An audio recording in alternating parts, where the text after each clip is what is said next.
Hello, my name is Jamie Eid and I'm here at the kitchen at EPL. We're talking about chocolate fondue today. We have Valentine's Day coming up and it's a quick and easy dessert that's really fun and interactive for you and whoever you're with. So what I did was I have my pot on a low to medium temperature just so that my milk doesn't get too high. I've put whipping cream into my pot. I've allowed it to come to a simmer, so I've got steam rolling off of it and a little bit of bubbles on the outside, but nothing more than that, because otherwise you're going to start to scald the bottom of your pot and you're going to get a bit of a burnt kind of taste in the back of your mouth from it. Once it's at that temperature, I want to throw in my chocolate chips. You can kind of play on the thickness of your fondue depending on how many chocolate chips you want to go on.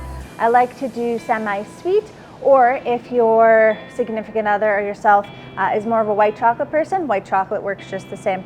I've added that in, whisking constantly so that you don't have any of the chocolate chips that'll burn to the bottom of your pot, giving the same kind of taste. Once I've got this beautiful smooth consistency, I'm going to add in my flavoring. So for me, it's vanilla. I prefer the Madagascar, but an extract will work the same.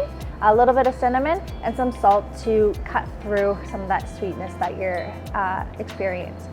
From there, it's ready to dip, and I just laid out a variety of options for me to dip with.